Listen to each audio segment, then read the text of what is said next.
तो चलिए आज बात करते हैं विक्टोरिया हॉस्टल के उन जलते हुए राजों की जो आग में जल तो गए पर खाक कभी नहीं हुए। जब कोई जगह जलती है तो क्या उसके राज भी साथ में जल जाते हैं? इसी सवाल से पता है ये कहानी शुरू होती है। एक ऐसी कहानी जिसकी शुरुआत होती है मुर्दा घर की बर्फीली खामोशी से और अंत होता है एक चलते हुए हॉस्टल के कभी ना खत्म होने वाले सन्नाटे में। तो कहानी का पहला पड़ाव आता है एक मौत, और उस मौत के बाद ली गई एक कसम, और बस यहीं से इंस्पेक्टर कबीर का वो सफर शुरू हो जाता है जिसकी मंजिल के बारे में तो किसी ने दूर दूर तक सोचा भी नहीं था। सोचिए, मुर्दा घर की वो ठंडी हवा और उसमें गूंजते ये शब्द, यहाँ रोज मौत आती है साहब, हर चीख पर रोऊं क्या। मतलब इन शब्दों में कोई अपनापन नहीं था, कोई एहसास नहीं था। ये शब्द थे वहां के इंचार्ज के, जो शायद इतनी मौतें देख चुका था ना कि अब किसी की चीख उसे महसूस ही नहीं होती थी। माहौल बस यहीं से भारी होना शुरू हो जाता है। और इस पूरी कहानी के केंद्र में है एक लाश, एक नौजवान छात्र की। नाम था विक्रम, और वो मिला कहां? एक ऐसी जगह के पीछे जिसका नाम लेने से भी लोग डरते थे, विक्टोरिया हॉस्टल। उस मुर्दा घर में उस वक्त ना दो आवाजें गूंज रही थी। एक टूटे हुए बाप की, जो बस ये जानना चाहता था कि आखिर उसके बेटे के साथ हुआ क्या था, और दूसरी आवाज थी इंस्पेक्टर कबीर की, जिसने उस बेबस बाप की आंखों में देखकर एक वादा किया, मैं सच लेकर लौटूंगा। और जैसे ही कबीर मुर्दा घर से बाहर निकला, उसके कानों में इंचार्ज की वो चेतावनी बार बार गूंज रही थी, जो वहां जाता है वो लौटता नहीं। ये सिर्फ शब्द नहीं थे, पता है, ये उस खतरनाक रास्ते का पहला इशारा था जिस पर इंस्पेक्टर कबीर अब अकेला चलने वाला था।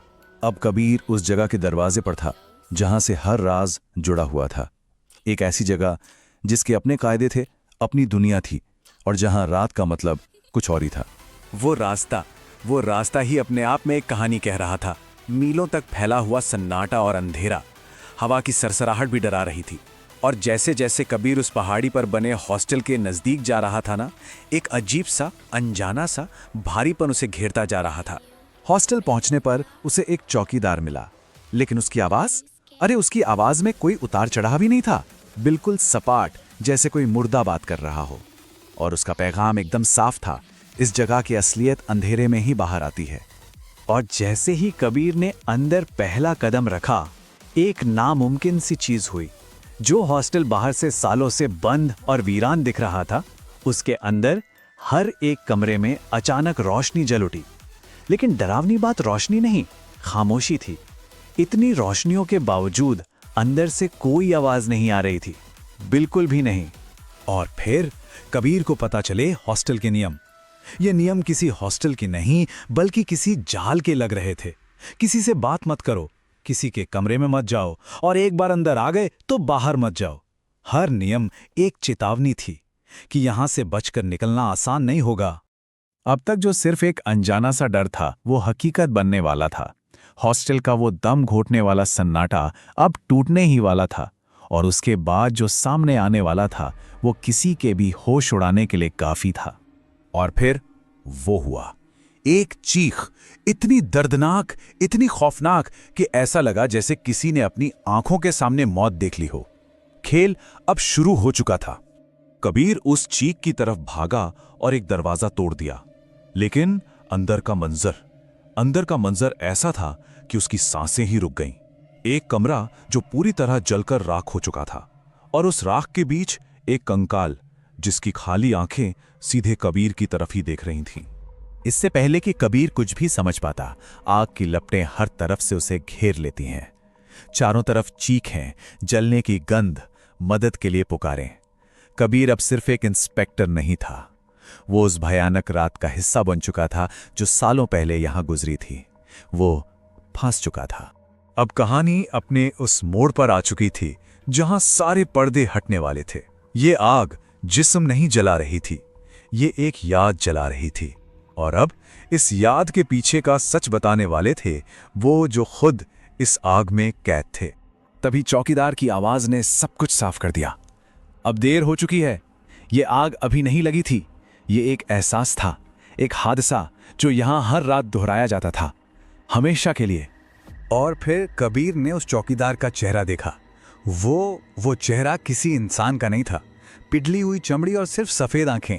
चौकीदार और वार्डन, वो भी उन रूहों में से ही थे। कबीर जिंदा लोगों के बीच नहीं, मुर्दों के बीच खड़ा था। अब डर की कोई हद बाकी नहीं थी। हर दरवाजे से जली हुई रूहें बाहर आ रही थी और उनकी फुसफुसाहट एक ही बात कह रही थी। वो सब कबीर को तो देख रही थी, पर उन्हें कबीर नहीं, अपना कातिल नजर आ रहा था। और ये था उस हॉस्टल का ठंडा बेरहम सच। 4 साल पहले एक बिल्डर ने अपने बिजनेस के लिए एक लड़के के हाथों हॉस्टल में बंद सभी लोगों को जिंदा जलवा दिया था।